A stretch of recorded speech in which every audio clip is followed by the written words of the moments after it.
Years ago, as a young man, I was introduced to a song that forever changed my life.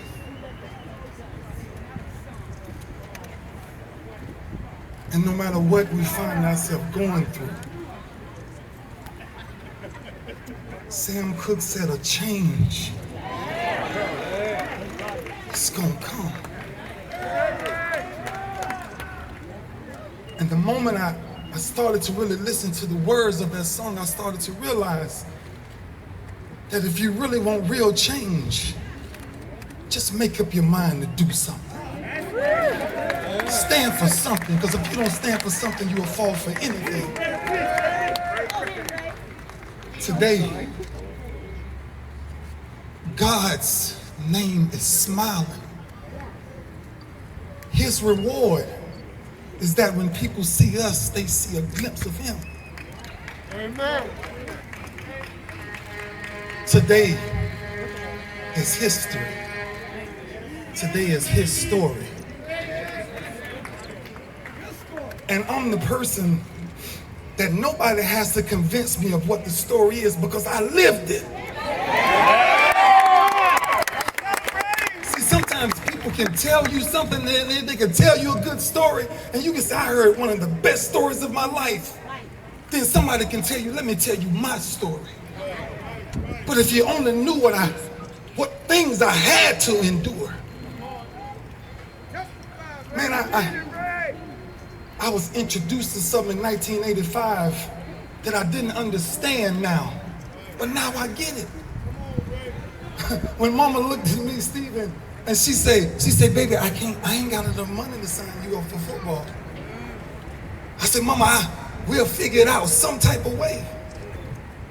An old coach of mine came up and gave me $15 for me to start my first time ever putting on a pair of cleats. You know what that feels like, huh? Because when you string them up, you're so proud to put on these cleats. You're so proud to put your feet in the ground to start striving for something.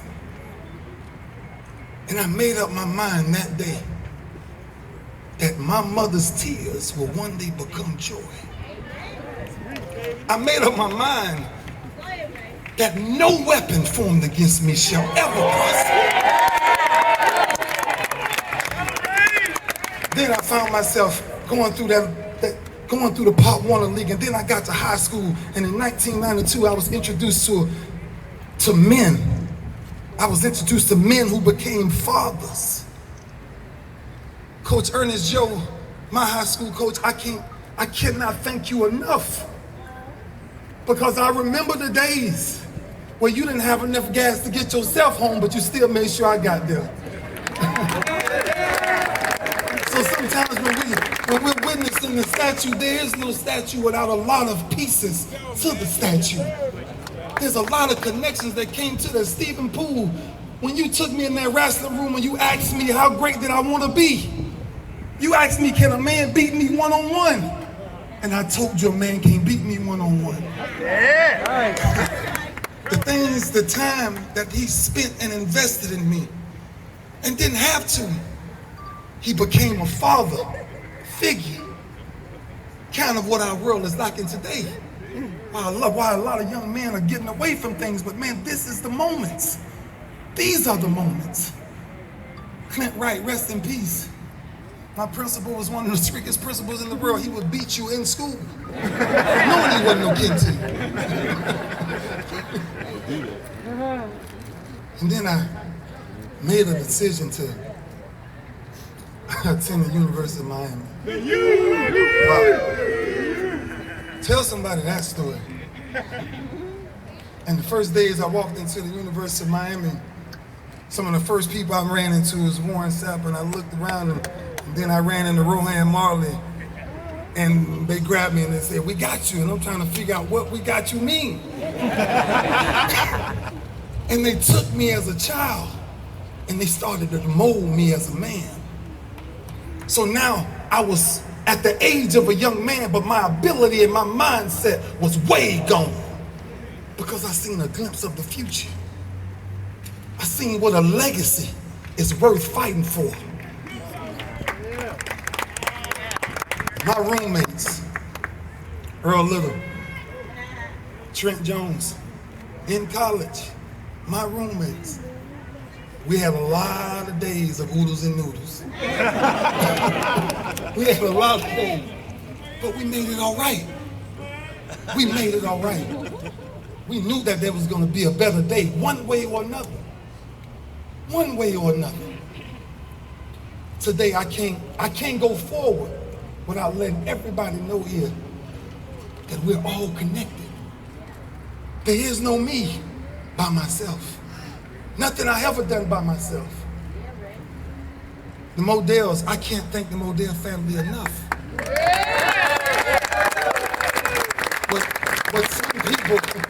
What some people wanted to call a tragedy, God blessed it. Art had to make a hard decision in life. We all make hard decisions. But when he moved the city to Baltimore, nobody would ever knew that Baltimore would end like this. And because of his vision, me and Baltimore are forever connected.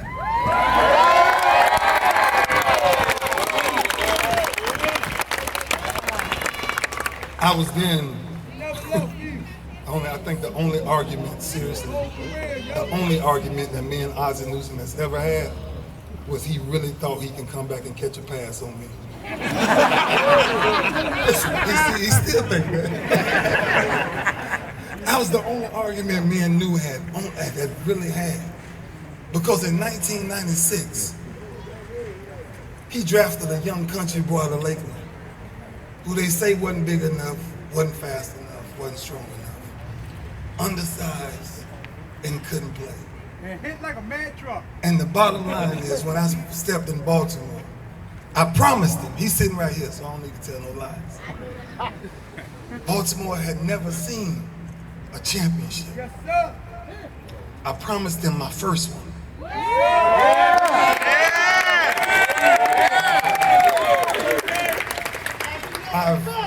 I've come to a place now to understand that everybody that had a hand in this, if you're here today, my heart says thank you. Thank you. When you think about what history has done, when people make up their mind, I've always told people good is fitting in, great is fitting out. To do something great, you have to be different. You have to chase something different. When people see you, they got to wonder why you're going the opposite way of everybody else. And then, man, I was introduced to Baltimore. I was dropped off in Baltimore and had never really left the state of Florida outside of traveling with my college team. And I cannot tell you from the first moment, listening to Ozzie Newsome and listening to all of the things and the visions that we had for this city, not just on the field.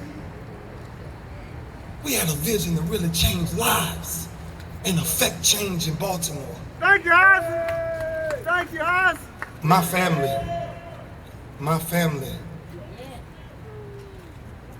that's my spinal cord. That's the family that's always kept me upright. Mama, we did it.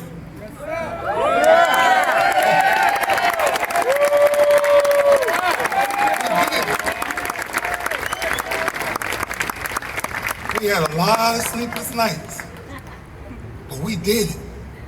We okay with ourselves. Keisha, Quisha, baby girls, I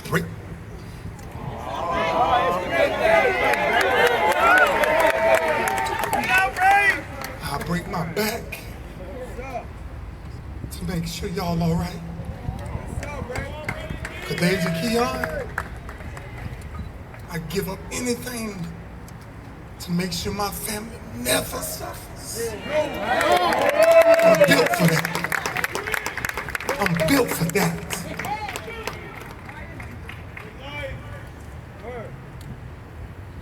I'm a man myself now.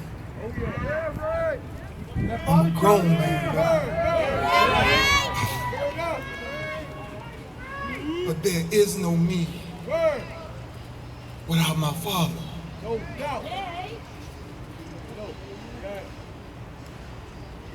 Daddy, I need you to know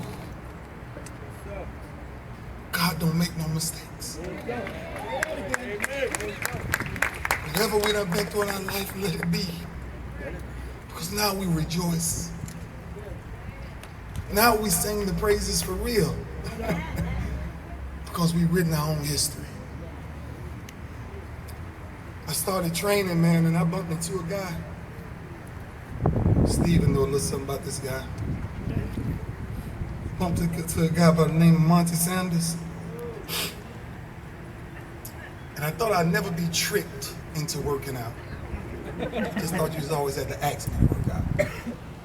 And one night at 1:30 in the morning, Monty took me downstairs and he said, let's go in this weight room, I want you to try something. And I went in the weight room at 1:30 in the morning, and that's the first time I ever thought I saw Jesus personally.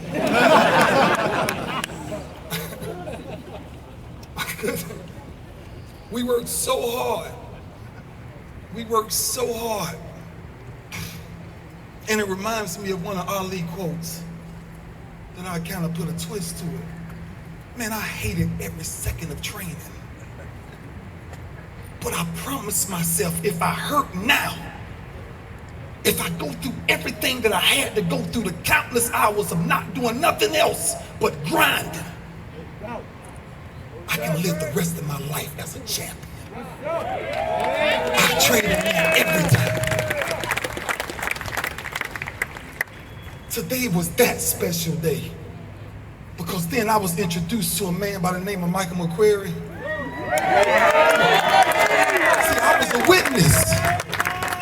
See, I was a witness.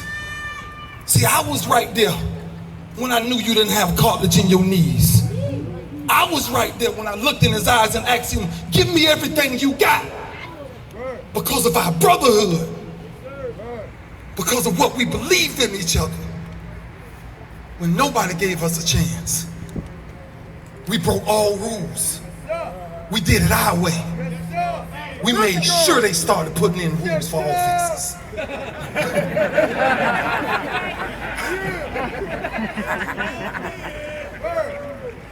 Go six! Home team, well, let me tell you something. We in Super Bowl 35 and we didn't watch so much film, and I saw Money Tuma line up outside and I saw these stars jump that slant. I said, Lord, I'm finna win my first Super Bowl. Can you believe it?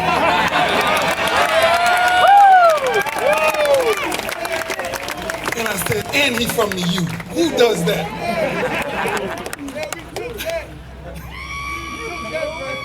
And I'm telling you, it's the countless names. It's the reason I'm here. It's the reason I'm here. I'm telling you, Jesse Armstead, that one conversation we had on the sideline, changed my life forever. Brother, I told you that last night. Nobody never knew what that conversation meant, but me and you. And it's gonna be that way forever. Man, Shannon Sharp and Rod Woodson.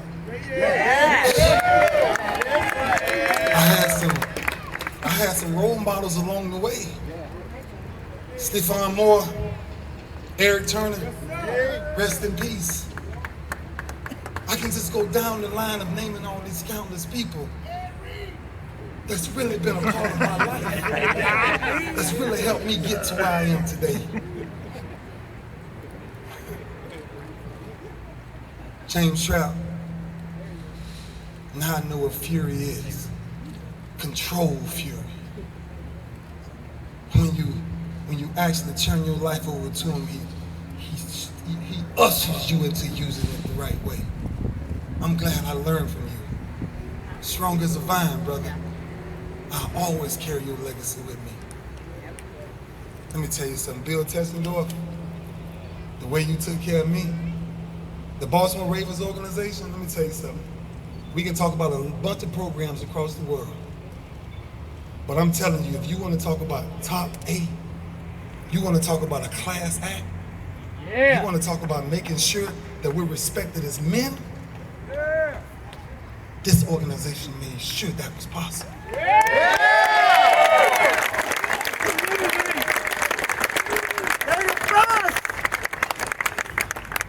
Atlanta and my sisters,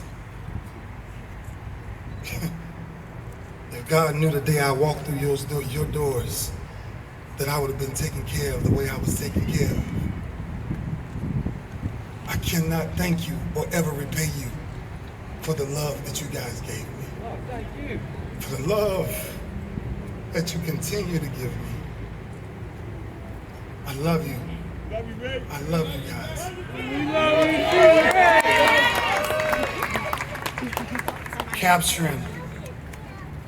Capturing my legacy.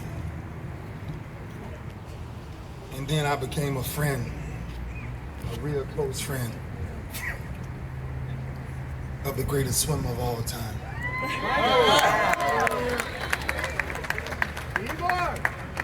And we actually started sitting down and having conversations with each other. And I can tell you this, man, everything you did, it pushed me to never let you see me quit. Because I knew the way you looked at me. But I wanted you to always know the way I looked at you, young man. A warrior. A warrior. From every level of a warrior, man. I love you to death, Michael Phelps.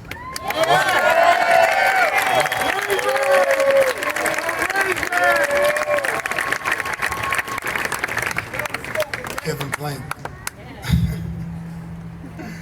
I will. I will.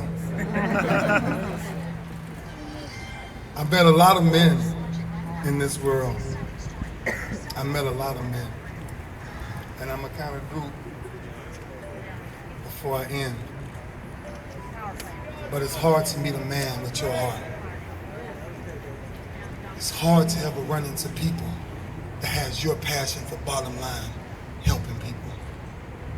Your vision as a man is what attracts me to you the most. Your drive to never stop is the reason why I said I'm all in. I applaud you. I applaud your footsteps here on earth, man. Because what you're trying to do, a lot of people need to follow that model. Thank you. Thank you for being a brother. Thank you, man. Thank you. Give me that dance, man. Give me that dance. Let me tell you something. Give me that dance. Let me tell you something. Darren Sanders and Craig, boy, y'all too.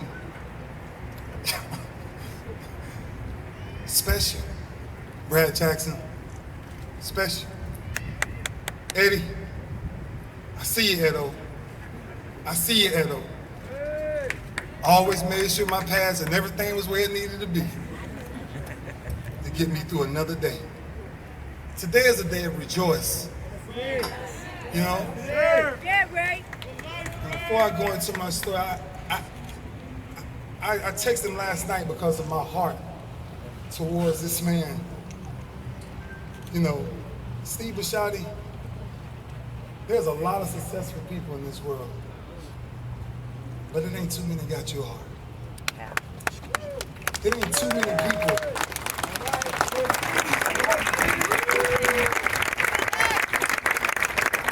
It ain't too many people that has your drive and determination to actually make things happen right now. What's up? That's you know, there's a difference between money and power. That's power. I cannot thank you enough for just being my partner. Steve called me. I had tore my tricep. He called me and I asked him, and I asked my daughter Diamond, because my kids are my greatest motivation ever. Only reason Dad ain't never took a break, because I want to make sure y'all never took a break. Life owes you nothing. Whatever you want to go do in life, go do it. I called my daughter and I called Steve and I said, well, should I come back for the Broncos game and play? Steve said, you know, you should come back in the playoffs and take us to win the Super Bowl. And that'll probably be one of the greatest stories ever written.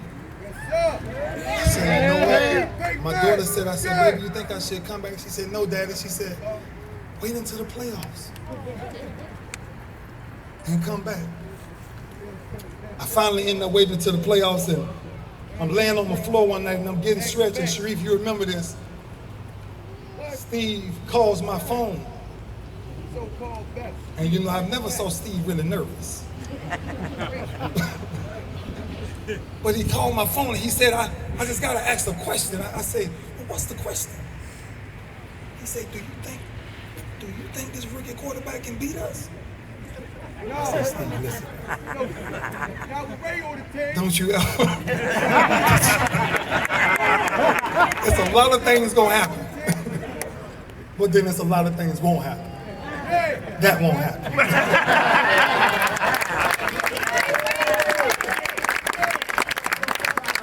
Modell, I shook your hand the first time, and I promise you after my second contract, and I shook your hand, and I promise you that I will bring you a Super Bowl ring. Yeah, he did. Quick.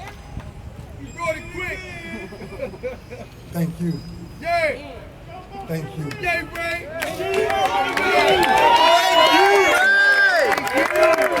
Two people that I must honor because my legacy only goes as far as what I've always promised them.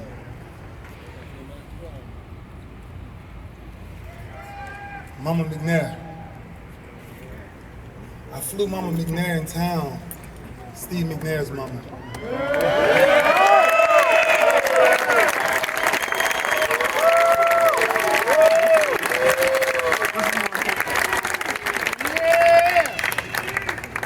And I flew her in town for a reason, because I promised Steve a long time ago that once we was connected, we was gonna be connected forever. I told Ozzy this all the time. God don't make no mistakes. He just put us in the right place to deal with things with the right people. Miss Charlie Mae. Miss Charlie Mae.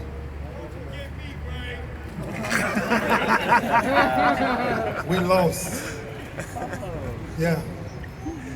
Miss Charlie Mae is the mother of my roommate who was brutally killed in college. And I promise you that standing up there, I didn't do it. We did. Your son believed more in me. The nights you fed me when I couldn't eat. Miss Charlie Mae, thank you for pushing me to this point in life. Thank you for being here today, because we did it. There's no me. We did it. So if I was to sum up my career, Bobby Armstead, boy, the conversations me and you done had on the phone, people wouldn't even believe it. They would have thought I was lying, all the things I used to tell you. Because I used to tell him before it happened. Willie Buford, life is life, boy. Without you being by my side, I don't know where Lou would be. Bottom line. Juan Dixon.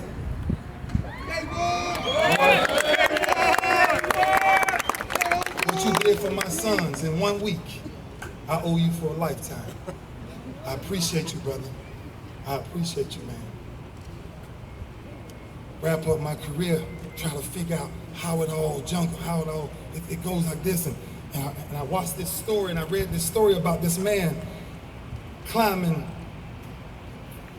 on a tightrope across the Grand Canyon. And somebody ran up to him, and one of the young girls ran up to him and she said, "You're not afraid to climb on that tightrope across the Grand Canyon?" She said, "What makes you so confident climbing across the Grand Canyon?"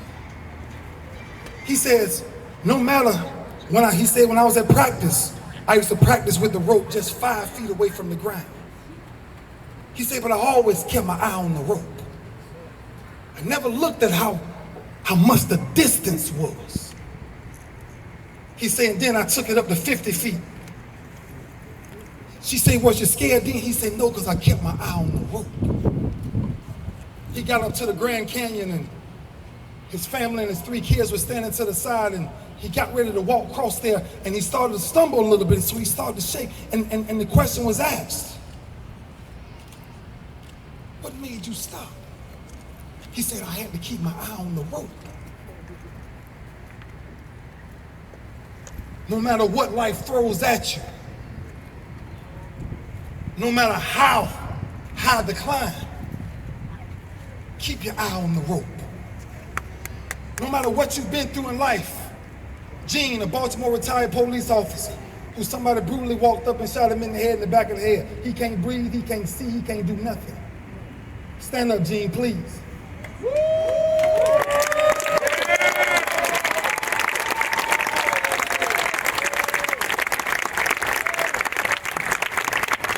The day we met, I realized I had no reason for complaints. The day we met, I had no reason for complaints. Today, yeah, it's about me. Chad, still 13, 14 years, I still want a trophy. Kiss the babies for me. But you know, when you think about grabbing all of this, and you think about what it really means, when it's talking about honoring me is honoring everybody that's here. Because everybody here had a hand in me.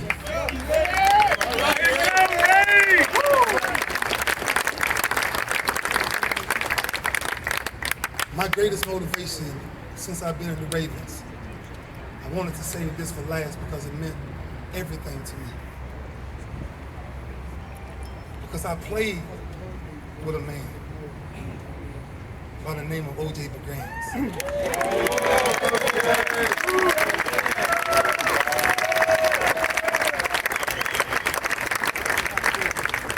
From the time he started dealing with what he's dealing with, I told him he's my greatest motivation.